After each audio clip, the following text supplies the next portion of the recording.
How to change the battery in your carbon detector, ADT. What you will need: carbon detector, 3-volt battery and a flathead screwdriver. Put your system on test mode before starting.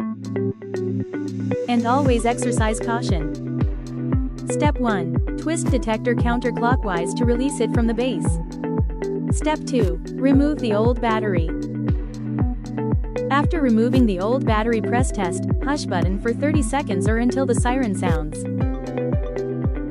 Step 3. Install the new battery. Step 4. Twist back into place.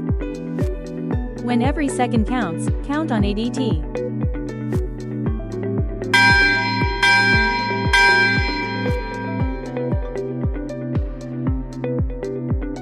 Subscribe now.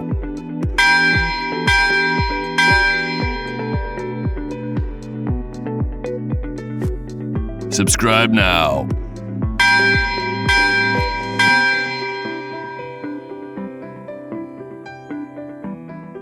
Subscribe now.